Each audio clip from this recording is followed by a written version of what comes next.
Okay guys, question number 66 देखते हैं जल्दी से। ठीक है गाइस, क्वेश्चन नंबर 66 में क्या कह रहे हैं, an electrical quantity is defined as the energy converted by the source. Again देखें किसका नाम आया, सोर्स का। तो जो भी एनर्जी कन्वर्जन हो रही है bye the source in driving a unit charge round a complete circuit. तो गाइज इसको हम लोग, मैं ऊपर भी बता चुका हूँ, इसको हम क्या कहते हैं, इलेक्ट्रोमोटिव फोर्स।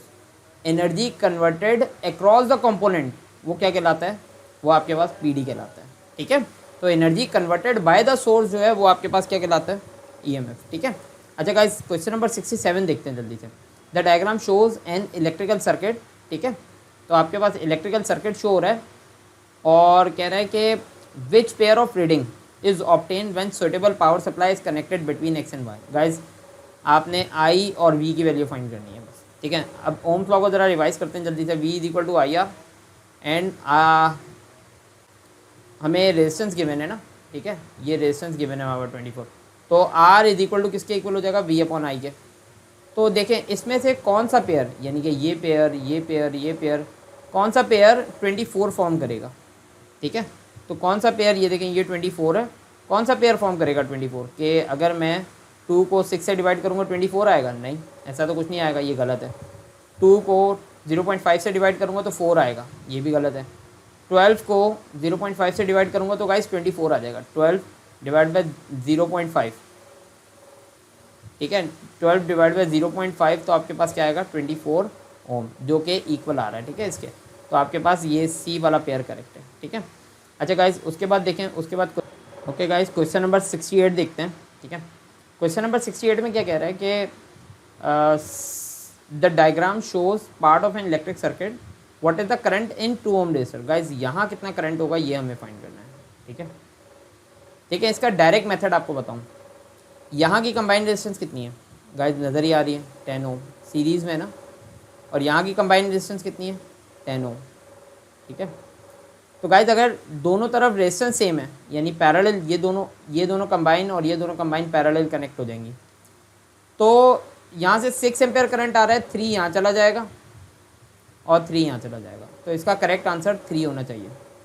इसको लॉजिकली भी प्रूफ करते हैं ताकि हमारे कॉन्सेप्ट और क्लियर हो जाए। गाइज इसकी रिजल्टेंट डायग्राम क्या बनेगी, इन दोनों का कंबाइन क्या है, 10 ओम। तो आप देखें 10 ओम, और यहाँ इन दोनों को हटा के, नीचे वाली रेजिस्टेंस को भी हटा के 10 ओम की एक ही रेजिस्टेंस लगा देते हैं। और आप देखें कि यहाँ से कितना करंट इंटर हो रहा है, यहाँ से करंट कितना इंटर हो रहा है, ये हो रहा है 6.0 एम्पियर। ठीक है, तो गाइज अब ये दोनों कैसे आ रही हैं, पैरेलल। आप जब इनका रिजल्टेंट निकालेंगे तो ये फिगर किसके इक्वल आएगी, ये इन दोनों को पैरेलल रिजल्टेंट निकालेंगे, 1/r is equal to 1/r1 plus 1/r2 करके फॉर्मूला लगाएंगे। तो इस 6.0 एम्पेयर इंटर होगा इसके अंदर, और इन दोनों का रिजल्टेंट कितना आएगा, ये आएगा 5 एम्पेयर, 5 ओम। ठीक है, अब यहाँ से आपके पास वोल्टेज आ जाएगा, टोटल वोल्टेज, यानी कि इस पूरे सर्किट के अक्रॉस वोल्टेज कितना लगा हुआ है। ठीक है, ये आ जाएगा आपके पास। ठीक है, तो अब फाइंड करते हैं, V is equal to I are.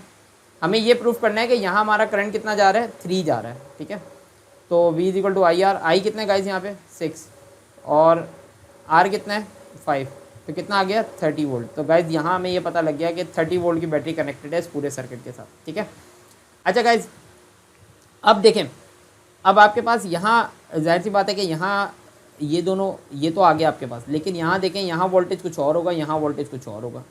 अच्छा, इन दोनों में कंबाइन तो 10 ही होगा, 30 ही होगा, लेकिन वोल्टेज, अच्छा यहाँ वोल्टेज कितना आ गया 30, यहाँ भी कितना आ गया 30, क्योंकि पैरेलल में वोल्टेज सेम होता है। ठीक है, पोटेंशियल डिफरेंस सेम, तो इन दोनों में कंबाइन भी 30 होगा, इन दोनों में कंबाइन भी 30 होगा, लेकिन वो 30 डिवाइड हुआ हो सकता है यहाँ 12 हो और यहाँ 18 हो, तब 30 हो।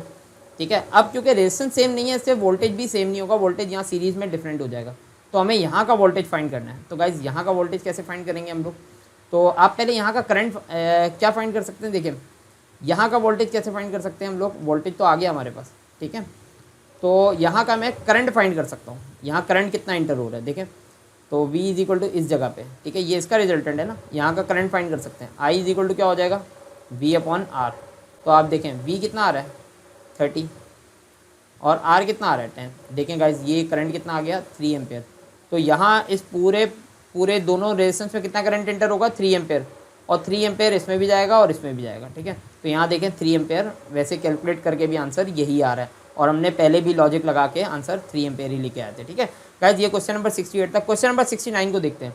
How could the unit potential difference the volt can also also be written as. Guys सबको पता है जूल पर कूलम। ठीक है, volt is equal to work done upon coulomb, और इसको हम कैसे लिख सकते हैं, जूल पर कूलम, और ये किसके इक्वल होगा, 1 वोल्ट के। ठीक है, अच्छा गाइज उसके बाद क्या है आपके पास, the X and Y are lamps. ठीक है, 2 लैम्प्स हैं हमारे पास। ठीक है, एक एक्स है और एक आपके पास वाई है। ठीक है, ये एक्स है और ये वाई है। X and Y are lamps with the filament made from the same material. ठीक है, फिलामेंट जो है वो सेम मटीरियल का है। The filament of lamp x is thicker. Guys ये थोड़ा सा मोटा है। ठीक है, इसको यूँ नहीं बनाते, इसको हम लोग यूँ बनाते हैं,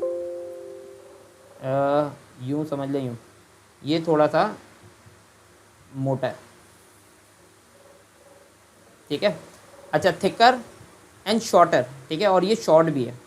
ठीक है, और ये शॉर्ट भी है। ठीक है, और कह रहा है कि lamp Y thicker and shorter, मोटा भी है ये थिकनेस भी इसकी ज़्यादा है और शॉर्टर भी है, एंड शॉर्टर देन वाई। तो इसका मतलब क्या है कि ये इसकी थिकनेस भी कम है और लेंथ भी ज़्यादा है फिलामेंट की।